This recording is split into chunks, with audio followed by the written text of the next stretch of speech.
የሉቃስ ወንጌል ምዕራፍ 5። ሕዝቡም የእግዚአብሔርን ቃል እየሰሙ ሊያስጠብቡት ሳሉ እርሱ ራሱ በጌንሳሬጥ ባህር ዳር ቆሞ ነበር።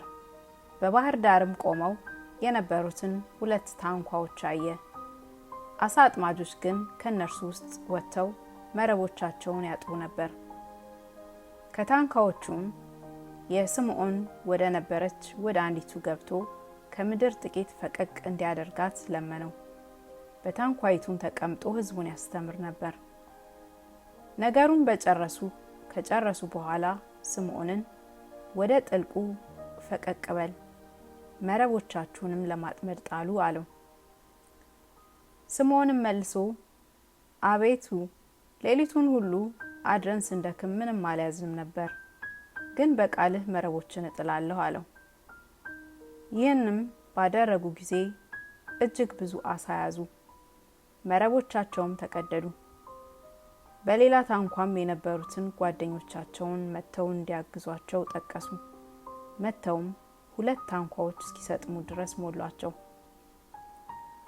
ስምዖን ጴጥሮስ ግን ባየ ጊዜ በኢየሱስ ጉልበት ላይ ወድቆ ጌታ ሆይ እኔ ኃጢአተኛና ከኔ ተለይ አለው። ስላጠመዱት አሳ ከእርሱ ጋርም የነበሩ ሁሉ ተደንቀዋልና፣ እንዲሁም ደግሞ የስምዖን ባልንጀሮች የነበሩ የዘብዴዎስ ልጆች ያዕቆብና ዮሐንስም ተደነቁ። ኢየሱስም ስምዖንን አትፍራ፣ ከእንግዲህ ወዲህ ሰውን የምታጠምድ ትሆናለህ አለው።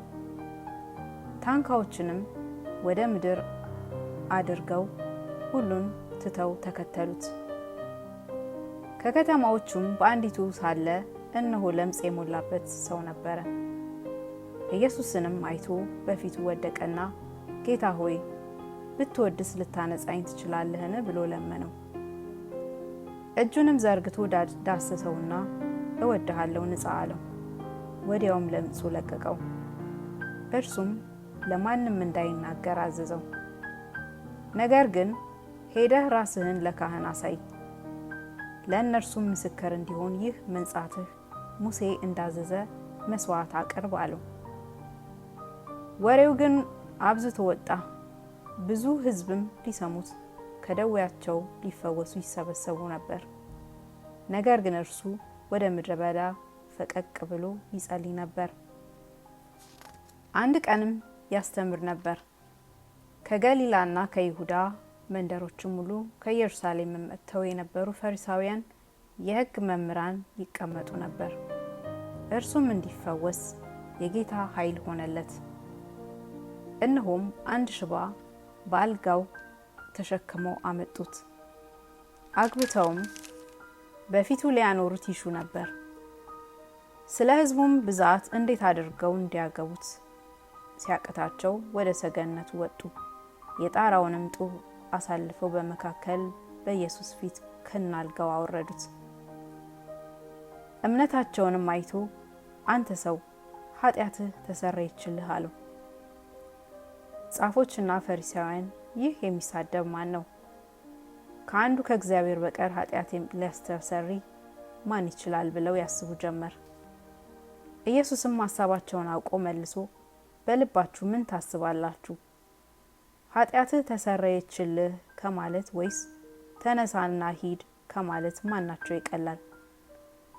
ነገር ግን በምድር ላይ ኃጢአት ሊያስተሰርይ ለሰው ልጅ ስልጣን እንዳለው እንድታውቁ ብሎ ሽባውን አንተን እልሃለሁ ተነሳ፣ አልጋህን ተሸክመ ወደ ቤትህ ሂድ አለው።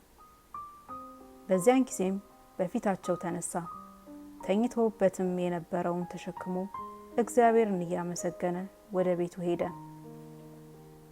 ሁሉንም መገረም ያዛቸው። እግዚአብሔርንም አመስግነው ዛሬስ ድንቅ ነገር አየን እያሉ ፍርሃት ሞላባቸው። ከዚያም በኋላ ወጥተው ሌዊ የሚባል ቀራጭ በመቅረጫው ተቀምጦ ተመለከተና ተከተለኝ አለው። ሁሉንም ተወ፣ ተነስቶም ተከተለው። ሌዊም በቤቱ ታላቅ ግብዣ አደረገለት። ከእነርሱም ጋር በማዕድ ተቀምጠው የነበሩ ከቀራጮችና ከሌሎች ሰዎች ብዙ ሕዝብ ነበሩ። ፈሪሳውያንና ጻፎችም በደቀ መዛሙርት ላይ ስለምን ከቀራጮችና ከኃጢአተኞች ጋር ትበላላችሁ ትጠጡማላችሁ ብለው አንጎራጎሩ። ኢየሱስም መልሶ ሕመምተኞች እንጂ ባለጤኖች ባለመድኃኒት አያስፈልጋቸውም፣ ኃጢአቶችን ወደ ንስሐ እንጂ ጻድቃንን ልጠራ አልመጣሁም አላቸው። እነርሱም የዮሐንስ ደቀ መዛሙርት ስለምን ብዙ ይጦማሉ፣ ጸሎትስ ስለምን ያደርጋሉ? ደግሞም የፈሪሳውያን ደቀ መዛሙርት ስለምን እንደዚሁ ያደርጋሉ? ያንተ ደቀ መዛሙርት ግን ይበላሉ ይጠጣሉም አሉት። ኢየሱስም ሙሽራው ከእነርሱ ጋር ሳለ ሚዜዎችን ልታስጦሙ ትችላላችሁን? ነገር ግን ወራት ይመጣል፣ ሙሽራውም ከእነርሱ ሲወሰድ ያን ጊዜ በዚያ ወራት ይጦማሉ አላቸው። ደግሞም ምሳሌ እንዲህ ሲል ነገራቸው። የአዲስ ልብስ እራፊ ባረጀ ልብስ ላይ የሚያኖር የለም፣ ቢደረግ ግን አዲሱን ይቀደዋል፣ ደግሞም አዲስ እራፊ ለአሮጌው አይስማማም። ባረጀ አቁማዳ አዲስ የወይን ጠጅ የሚያኖር የለም፣ ቢደረግ ግን አዲሱ የወይን ጠጅ አቁማዳውን ያፈነዳል፣ እርሱም ይፈሳል፣ አቁማዳውም ይጠፋል። አዲሱን የወይን ጠጅ ግን በአዲስ አቁማዳ ማኖር ይገባል፣ ሁለቱም ይጠባበቃሉ። አሮጌ የወይን ጠጅ ሲጠጣ አዲሱን የሚሻ ማንም የለም፣ አሮጌው ይጣፍጣል ይላልና።